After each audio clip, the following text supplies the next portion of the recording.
மனமார்ந்த பிறந்த நாள் வாழ்த்துக்களை கூறி எல்லா வளமும் பெற்று பல்லாண்டு வாழ பாட்டாளி மக்கள் கட்சி சார்பில் வரவேற்று வாழ்த்துக்களை தெரிவித்து மகிழ்கின்றோம். என்னை இந்த சட்டமன்றத்தில் பேச வாய்ப்பளித்து என்னை இந்த நிலைக்கு உயர்த்திய பாட்டாளி மக்கள் கட்சியின் நிறுவனர் மருத்துவர் ஐயாவிற்கும், பாட்டாளி மக்கள் கட்சியின் தலைவர் மருத்துவர் அன்புமணி ராமதாஸ் அவர்களுக்கும் இந்த நேரத்தில் சிரம் தாழ்ந்த நன்றிகளை தெரிவித்துக் கொள்கின்றேன்.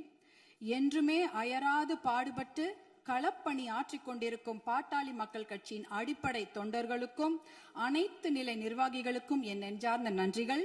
என்னுடைய தேர்தல் வெற்றிக்கு உறுதுணையாக நின்ற அனைத்து கூட்டணி கட்சி தலைவர்களுக்கும் எனது மனமார்ந்த நன்றிகளை இந்த நேரத்தில் உரித்தாக்குகிறேன். என்மேல் அன்பும் பாசமும் நம்பிக்கையும் வைத்து எனக்கு வாக்களித்த எனது தர்மபுரி சட்டமன்ற தொகுதி வாக்காளர் பெருமக்களுக்கும் அனைத்து சகோதர சகோதரிகளுக்கும் என் மனமார்ந்த நன்றிகள்.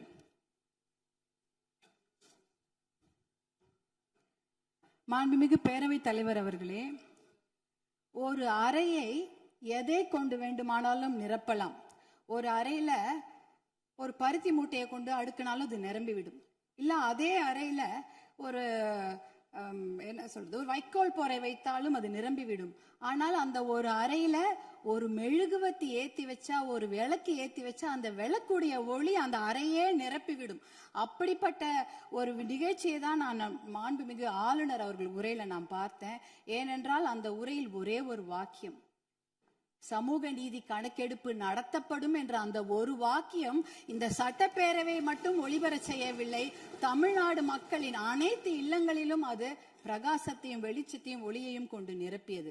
ஏன்னா 100 ஆண்டுகளுக்கு பிறகு சமூக நீதி கணக்கெடுப்பு நடத்தப்படும் என்ற அந்த வாக்கியம் மிகப்பெரிய ஒரு வரலாற்று சிறப்பு மிக்க ஒரு வாக்கியம். அதற்காக மாண்புமிகு முதலமைச்சர் அவர்களுக்கும் மாண்புமிகு நம்முடைய தமிழக அரசுக்கும் எங்களுடைய பாட்டாளி மக்கள் கட்சி சார்பாக நன்றிகளையும் வரவேற்பையும் தெரிவித்துக் கொள்கிறோம். ரொம்ப அன்பாக மகிழ்ச்சியாக தெரிவித்துக் கொள்கின்றோம்.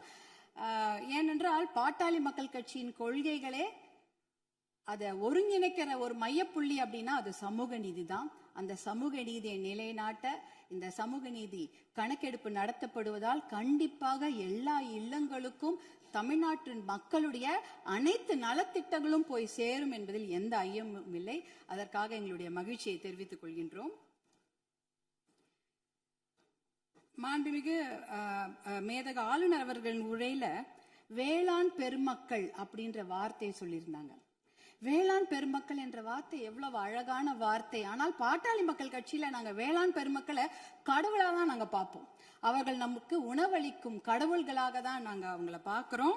அதுல பாத்தீங்கன்னா சிறு குறு விவசாயிகளுக்கான கடன், விவசாய கூட்டுறவு கடனை தள்ளுபடி கொஞ்சம் செய்வதாக அறிவித்திருக்கிறார்கள். நீங்க வேளாண் குடிமக்களுடைய உழைப்பை நாம பார்க்க வேண்டும். வெயில்ல யாருமே வெளியில போக மாட்டாங்க. ஆனா வேளாண் குடிமக்கள் மட்டும்தான் வெயிலே வேலை செய்வாங்க. கடின உழைப்ப அந்த வெயில்ல தான் அவங்க கொடுப்பாங்க. அதே சமயம் மழை வெள்ள காலங்கள்லயும் அவங்க வேலை செஞ்சுட்டு இருப்பாங்க. மழை வெள்ளத்துல கொஞ்சம் அதிகமா தண்ணி தேங்கிட்டா கூட அந்த நிலத்துல இருக்கிற அந்த பயிரெல்லாம் அப்படியே முழுகிடும். இப்பெல்லாம் போய் பயிர் முழுகிட்டா யாரும் போய் நேரடியா ஆய்வெல்லாம் செய்யறது இல்ல. ட்ரோன் அனுப்பி அந்த பயிர்ல அந்த தண்ணி நிலத்துல தேங்கி இருக்கான்னு கண்டுபிடிக்கிறாங்க. 2 நாள் கழிச்சு நீங்க ட்ரோன் அனுப்புனீங்கன்னா தண்ணியே இருக்காது, தண்ணி வடிஞ்சிரும். அப்ப அந்த ட்ரோன் என்ன சொல்லும்னா தண்ணி இல்ல, அங்க எந்த பாதிப்பும் இல்ல அப்படின்ற தகவலை கொடுக்கும். இப்படி எவ்வளவு பிரச்சனைகள். அதே அறுவடை செய்து விட்டார்கள் என்றால் பாத்தீங்கன்னா அந்த டைரக்ட் ப்ரொக்யூர்மெண்ட் சென்டர், அதாவது டிபிஆர்னு சொல்லுவாங்க, அந்த கொள்முதல் நிலையங்கள், நேரடி கொள்முதல் நிலையங்களுக்கு மூட்டை மூட்டையா அரிசி எடுத்துட்டு போவாங்க. ஆனா ஒரு கொள்முதல் நிலையங்கள்லயும் ஒரு நாளைக்கு இவ்வளவுதான் அரிசி எடுத்துக்க முடியும், இவ்வளவுதான் மூட்டை எடுத்துக்கொள்ள முடியும் என்ற அளவுகோல் இருக்கும். ஆனால் அந்த அளவுகோலுக்கு மேல ஆயிடுச்சுன்னா அந்த மூட்டையை வச்சுட்டு வெயிலையும் மழையிலையும் அங்கேயே இருக்கணும். அது என்னவானாலும் சரி, மூட்டையை அவங்க நிலத்துல இருந்து எடுத்துட்டு போயிட்டாங்கன்னா தனியார் அந்த கொள்முதல் நிலையங்கள் வாசல்லே படுத்து கிடப்பாங்க. மழை பெஞ்சிச்சுன்னா அந்த மூட்டையெல்லாம் உள்ளே முளைச்சிடும், கெட்டு போயிடும். இப்படி எத்தனையோ சிரமங்களை மீறி தான் அவங்க நம்மளுடைய உணவு மேசைக்கு சாப்பாடை கொண்டு வராங்க. அதற்காக அவங்க வாங்குற கடன் பாத்தீங்கன்னா தனியார் வங்கிகள்ல வாங்குவாங்க, தேசிய வங்கிகள்ல வாங்குவாங்க, கூட்டுறவு கடன் வாங்குவாங்க, யாருக்கிட்ட வேணாலும் கடன் வாங்கி அந்த விவசாயத்தை செய்வாங்க. அப்படி இருக்கும்பொழுது அந்த வங்கி கடன்களை நாம தள்ளுபடி செய்ய வேண்டும். மகாராஷ்டிரால பாத்தீங்கன்னா எல்லா வங்கி கடன்களையும் தள்ளுபடி செய்திருக்கிறாங்க. நம்ம தமிழ்நாட்டுல நம்ம கூட்டுறவு கடன், அந்த கடன் வாங்கின கடனை முழுமையாக தள்ளுபடி செய்ய வேண்டும் என்பதுதான் எங்களுடைய வேண்டுகோள். அப்படி ஏன் தெரியுங்களா, தமிழ்நாட்டுடைய ஒரு 3 பேர்ல 2 பேர் விவசாயத்தை சார்ந்த தொழில் செய்யறாங்க தமிழ்நாட்டுல. அப்படி இருக்கும்பொழுது வருஷத்துக்கு நீங்க 10,000 கோடி கடன் வாங்கினவங்க கூட சந்தோஷமா வெளிநாட்டுல வாழ்ந்துடுறாங்க கடனை கட்டாம. ஆனா 10,000 ரூபாய் கடன் வாங்கிட்டு அந்த கடனை யாரா வீட்டு வாசல்ல வந்து கேட்டாங்கன்னா அவமானம் தாங்காம தற்கொலை பண்ணிக்கிறாங்க. 2021, 22, 23 கிட்டத்தட்ட 1968 விவசாயிகள் தமிழ்நாட்டுல தற்கொலை பண்ணி இருக்கிறாங்க. அப்படின்னா ஒரு நாளைக்கு 2 விவசாயிங்க தற்கொலை பண்ணிருக்கிறாங்கன்றத இந்த புள்ளி விவரம் சொல்லுது. அவங்களெல்லாம் நம்ம காப்பாத்தி ஆகணும். இப்ப சூப்பர் எல்னினோ வரப்போகுது. அந்த சூப்பர் எல்னினோனா கடுமையான வறட்சி, அதுக்கு நம்ம தயாரா இருக்கணும். இன்னும் எவ்வளவு கடன் வாங்குவாங்களோ அவங்க தெரியாது. நம்ம விவசாயிங்க எங்க இருக்காங்க தெரியுங்களா, 100 அடி ஆழத்தை பள்ளத்துல இருக்கிறாங்க. 100 அடி ஆழ பள்ளம் கடன் சுமையில. ஆனா நீங்க நம்மளுடைய தமிழக அரசாங்கம் இன்னைக்கு அவங்க 50 அடி ஆழ கயிறு தான் கொடுத்திருக்கீங்க. எப்படி வெளியில வருவாங்க? 50 அடி கயிறு அவன் 100 அடி ஆழம் பள்ளத்து இருக்கிறாங்க. அந்த விவசாயிங்க எப்படி வெளில வருவாங்க? முழுமையாக கடனை தள்ளுபடி செய்தா தானே அவங்க அந்த கடன் பிரச்சனை வெளியில வந்து அவங்க அடுத்த வேலையை பார்க்க முடியும். அதனால நீங்க உங்களுடைய அதிகாரிகள், மாண்புமிகு பேரவைத் தலைவர்கள், உங்கள் வாயிலாக முதலமைச்சரை நாங்க கேட்டுக்கொள்வதுதான், உங்களுடைய அதிகாரிகள் சொல்லுவாங்க, ஐயோ நிதி சுமை, கடன் சுமை, கூடுதல் செலவினம் அப்படிலாம் சொல்லுவாங்க. ஆனா அதையெல்லாம் நீங்க அதையெல்லாம் ஒரு புறம் ஒதுக்கி வைத்து விட்டு அவர்களுக்கு முழு கடன் தள்ளுபடி செய்யணும். ஏற்கனவே 2000 கோடியா 6000 கோடியா உயர்த்திட்டீங்க. இன்னும் ஒரு 18,000 கோடியா அந்த கடன் தள்ளுபடி, கூட்டுறவு கடன்களை மட்டும் தள்ளுபடி செய்யுங்க. ஏன்னா ஏற்கனவே அவங்க 1 வருஷத்தை தான் தள்ளுபடி செய்திருக்கிறீங்க. அதற்கு முன்னால ஒரு 2 வருஷம் கடன் அவங்க வாங்கி வச்சிருக்கிறாங்க. அந்த கடனையும் முழுமையாக தள்ளுபடி செய்தீர்கள் என்றால் அவங்க கண்டிப்பாக எத்தனையோ கடுமையாக உழைக்க தயாராக இருக்கிறார்கள்.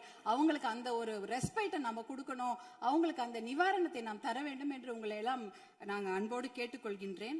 அடுத்ததாக பாத்தீங்கன்னா, தமிழ்நாட்டில் 2026ஆம் ஆண்டில் ஆட்சி மாற்றம் ஏற்படுவதற்கு காரணமாக இருந்தது பெண்கள் மற்றும் குழந்தைகளுக்கு எதிரான குற்றங்கள் கட்டுப்படுத்தப்படாமல் அதிகரித்ததுதான்.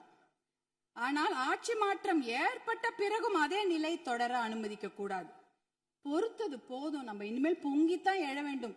ஏனென்றால் ஒரு பழமொழி சொல்வாங்க, அரசன் அன்று கொள்வான், தெய்வம் நின்று கொள்ளும் அப்படின்னு சொல்லுவாங்க.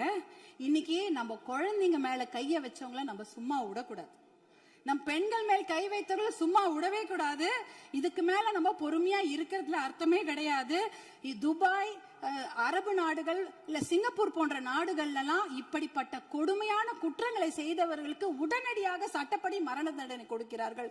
அந்த மரண பயத்தையும் உயிர் பயத்தையும் அந்த தப்பு செய்தவங்களுக்கு நம்ம கொடுக்கணும். அப்படி இருந்தாதான் இந்த பெண்கள் குழந்தைகளை காப்பாற்ற முடியும். வேற வழியே கிடையாது.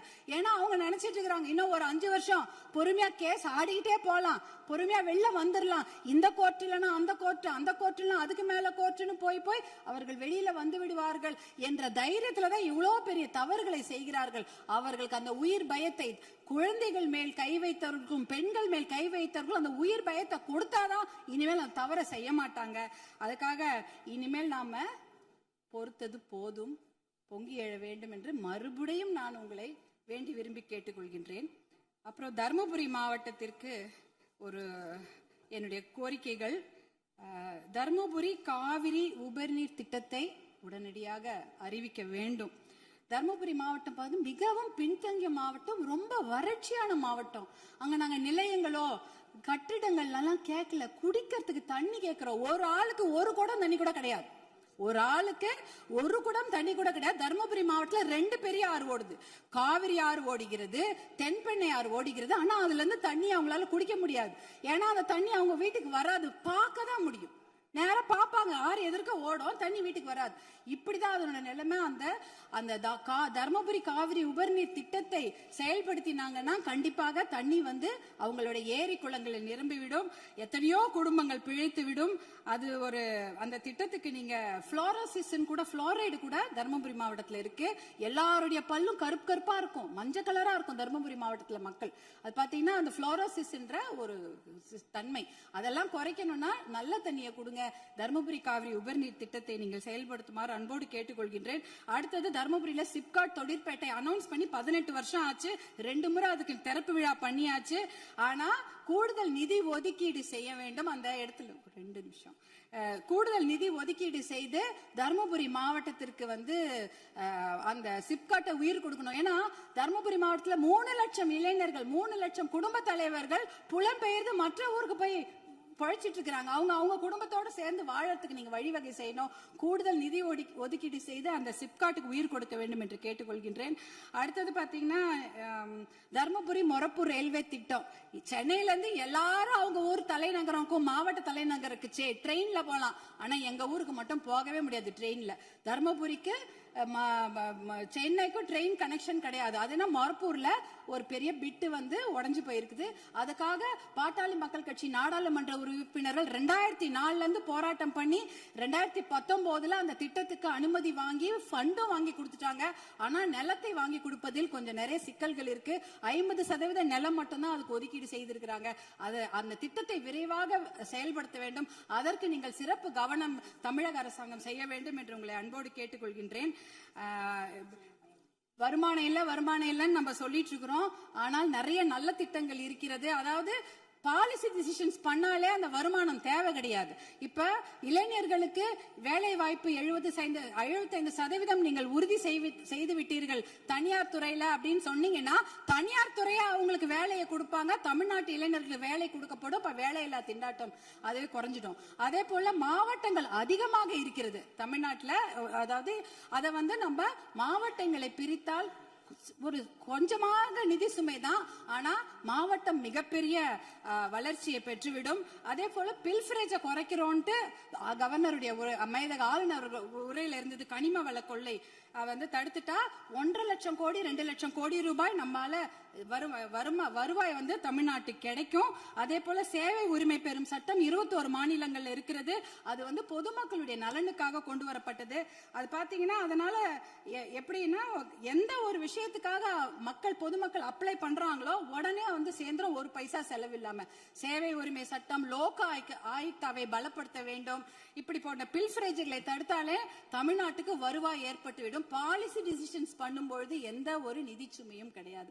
இப்படிப்பட்ட திட்டங்களை எல்லாம் நீங்க கவர்னர் உரையில, மேதக ஆளுநர் உரையில சிலவற்றை அறிவிப்பு செய்திருக்கிறீர்கள், சிலவற்றை அறிவிப்பு செய்யாமல் இருக்கிறீர்கள். அதையெல்லாம் கொண்டு வர வேண்டும் என்று உங்களை கேட்டுக்கொண்டு, எனக்கு இந்த வாய்ப்பை அளித்த பேரவைத் தலைவர் அவர்களுக்கும் மாண்புமிகு முதலமைச்சர் அவர்களுக்கும் எல்லோருக்கும் என்னுடைய சட்டமன்ற உறுப்பினர்கள் என் மனமார்ந்த நன்றியை தெரிவித்துக் கொள்கின்றேன்.